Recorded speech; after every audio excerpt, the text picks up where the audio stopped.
in the year 2000, Vladimir Kramnik dethroned Garry Kasparov in a match for the World Championship, and the favorite weapon for Vladimir Kramnik with the black pieces was the Berlin defense, showing that and in the year 2000 this was like not a novelty, but was not so common to watch the Berlin in the elite, and the Spanish opening was considered like a very good opening. But with the Berlin defense, Kramnik in the year 2000, he not only became world champion, but he changed chess forever, making the Berlin defense one of the strongest defense in chess. And nowadays we see hundreds of Berlins in the elite, but it's so strange that the white players entering the endgame was considered equal. But Anis Giri in the fifth round of the Romania Grand Chess Tour tried tried to beat Vincent Keymer in the Berlin endgame. The elite players nowadays, mostly of them are trying bishop c4, but all of them is avoiding bishop b5. Sorry, is avoiding the Berlin defense because before the year 2000, the main move was bishop b5. But after Vladimir Kramnik dethroned Kasparov with the Berlin defense, uh, the Italian becomes more popular maybe than the Spanish, especially in the lead. Or after bishop b5, knight f6, now many players are trying d3, who was considered equal, but at least you are keeping more pieces over the board. Or here the idea of rook e8, rook e1, sorry, going for a very slightly advantage, but who was considered equal as well. But Alex Giri for this game he tried d4 against Vincent Keymer, and knight d6, that's the Berlin's endgame. After knight f5, queen d8, king d8. Okay, here the white advantage is especially the black king in the center, and that the black king cannot be castled. And maybe the pawn structure a little bit, because, okay, in the past was considered that the endgame was better for white, because if all the pieces are traded, the king's endgame is completely winning. But we are so far from trade all the pieces. But that's true that here the king's endgame is completely winning for black. So sorry for white, because the pawn structure, because white can manage to create a pass pawn in the king side, but black is not going to create a pass pawn in the queen side. And in not only the king endgame, if we reach a knight endgame, it's winning too in the majority of the cases. The knight endgame are so similar than the king endgame. But like I said, we are so far from that. And what have black in counter of that? Black main weapon is the bishop pair.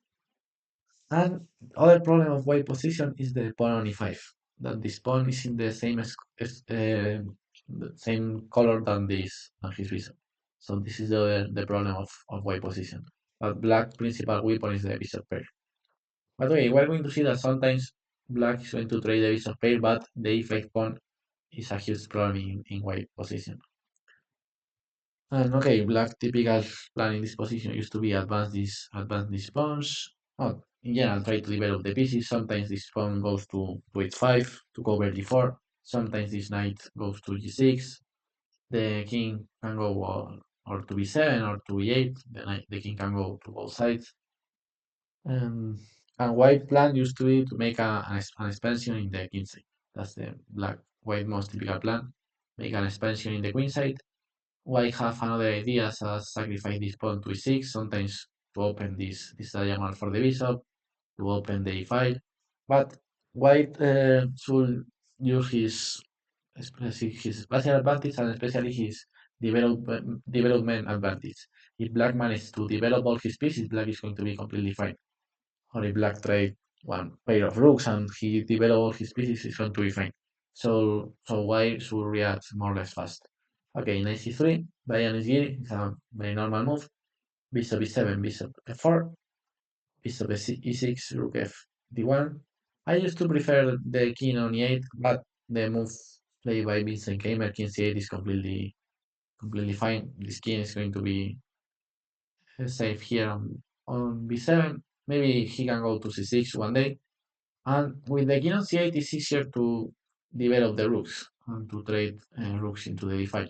Because, okay, with the king on e8, it's fine too, but you still having problems to develop the rook, who sometimes can go from h5. and h4, and he can be developed via h5. But okay, king c8 is a normal move. Bishop g5 by Giri, trying to trade bishops. And now good move by Keymer, bishop b4, keeping the bishop pair. I say that black advantage is the bishop pair, so there are no reason to trade it. Of course, the position after h6 is not horrible because black good bishop is the e6 bishop, the right square. And okay, black have a good blockade it, and his position is very solid. But white is slightly better. So bishop b4, that's the best move. And now white try to make his expansion with g4 in the king side, the typical move. White tries to advance his pawn majority, 97. And now white decides to trade his bishop because, like I say that with the pawn on e5, this pawn makes the bishop very bad. A central pawn on a dark square make the dark square bishop very bad. And the knight can land here or take on later bishop c4 and 95, and black is going to take all the control of the light squares. So that's why it's important for white to take this knight. Bishop takes, and now h3, normal move. Everything goes normal here, but that's the position that I want to really analyze. That's the key position that I want to talk about it. And here white have two knights against two bishops for my black. So let's see who is better. Normally, two knights, sorry, two bishops used to be better, but in this specific position, the rest of the elements benefit white because okay, white have a better pawn structure with a plan of f4, f5. White have a little bit more development, more space with the pawn on e5 and the pawn on g5. So it's not that the knights are better than the bishop here, it's simply that the rest of elements of the white position are better than the rest of the elements of the black position. But of course, the bishops are better than the knights. But okay, let's see the position. Here, the best move for Keymer was a5. It's very typical in the Berlin to advance the h and a pawn by black. So black a5 and h5 are two typical moves because without have the possibility of castle, the rooks have some troubles to be developed. So if you cannot develop the rook, just try to open the h file and the a file and try to make that the rooks play without be developed. That's very interesting. a5, for example, 94, and now bishop d7. It's true that the machine says 0-0 and says that the position is completely equal, but all the time white have many moves to maintain the equal, and black is who need to play accurately to maintain the balance. For example, 90, you can play 94 or king g2. With white you have many ideas, and with black is all the time you should play only moves. King g2, for example, d6 and h5, trying to activate the other rook like we make with a5. Rook d3, and okay, like I said, the position is equal, but all the time black is having more troubles. Keymer played rook e8, but I don't like so much this move. I prefer to activate this rook on the h file, but okay, he played rook e8, developing the rook. King g2, activate the king here is necessary, because black is going to have more troubles to activate his king in the same so it's fine for white to activate the king. And we can do so much progresses with the pieces, because okay, maybe this knight can go here, or this knight can go here, but for the moment, I like king g2. I really like this move, improving the king. And later we're going to see where we are going to place the rest of the pieces. Here, b5 by Keymer. Bishop b4 here was interesting, giving the bishop pair, but doubling the white pawns and yes, improving the pawn structure for black. King g3, bishop c3, with c3. And okay, white is slightly better, but at least the pawn structure by white is worse. b6, knight g5, bishop d5, f4, h6, knight f3. But okay, white is slightly better because his pawn majority is so much more advanced than black's pawn majority, of course. But this bishop is better than his knight. So this is what compensates a little bit black. But okay, Keymer prefers to give his bishop pair with b5. It's a normal move too. 94, bishop d7, f4, still advancing his pawn majority. Like I see that this is the white plan, the advance his pawn majority. Bishop f8. Here, okay, knight f3 or king g3 are good move, but rook e1 is a good move. The idea is play f5 later and have the e5 pawn defended. Rook b8, black tries to activate the rook. King g3, improving the pieces. Rook b6. Now knight f3 is a good prophylaxis because black is coming with c5. So we prevent c5 and play knight f3, f6. And here I don't like so much how Giri react.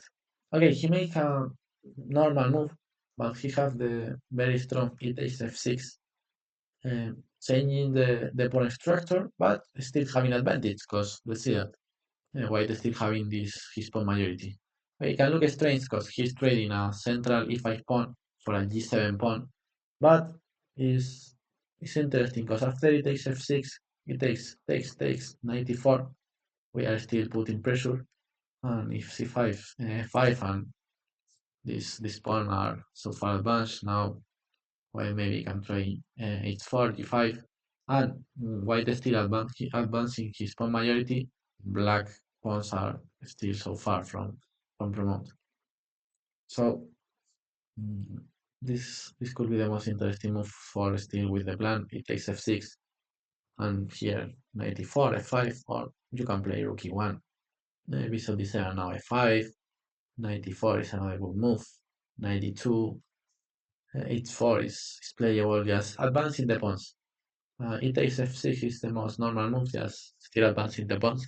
Or h5 here was, sorry, a4 here is another interesting option. Before knight e4, c5, takes, and f5. By the way, following the plan, e takes f6 is the most normal move. Instead of that, Giri played a3. I don't really understand this move. Maybe he was afraid about some bishop before or some before move. I don't know, but I don't like e3, c5. Knight d5, rook b6, and here was the last call to play it takes f6. With it takes f6, white is still being better. Takes, for example, f5, trading all the rooks and king h4, and white is better because, like I say that this pawn is the pawn structure is better for white. Or here, h4 was very interesting, just keeping all the tension over the board and still advancing his kingside pawns. Instead of that, instead of that, Giri just play a weak move, king f2, just allowing g takes, and here Keymer fails again with c4, but bishop d6 is putting pressure for white. Because, for example, if knight d7, normal move, taking the bishop pair, just trading all the rooks, and after king d7, now black position is dangerous because now this king is more active than this king, and black is playing c6 and taking this pawn. So well, here white have some problems. f5 is the only move, c4, and now they see that now the black pawns are advanced. f6 very important here. Bishop e5 takes and b3, and okay, but black is still slightly better because now the pawn structure is more or less equal, and the bishop is better than the knight in this type of open position with a balance in the pawn structure. Instead of that, Keymer plays c4, but for white, the most important moments are here. If here, white is playing a very good game, but here he failed without taking here and going for this type of advantage, and here he failed again without taking or without playing h4. He played this very strange move, king f4, going back with the king. I forget to say, but here instead of knight d7, the best move was knight f7, trying to take the dark square bishop instead of the light square bishop. But okay, instead of that, here Keymer plays c4. Both fail a little bit. Keymer plays c4, and after all the trades, yes, the position is more or less equal. Black can still play, and I don't know why Keymer doesn't still put in pressure. Okay, he was the leader of the tournament at this moment, but he have an interesting position because the bishop and knight, sorry, bishop and rook tandem used to be better than the knight and rook in this type of position works. Knight c3, bishop c5, king d2, king c7, and black is fine. Rook b2, a5, rook b2, and okay, white can hold. But Keymer decided to take the draw. So yes, after 5 rounds, Keymer still being the leader of the tournament. He entered to the rest day as the leader of the tournament. In the fifth round, all the games ended in a draw, so I decided to analyze this game because I think that the ending was very interesting, the fight between the bishops and the knight. So I hope that you like this game and you learn about the Berlin endgame. So and let's see how continue the tournament after the rest day. Bye bye.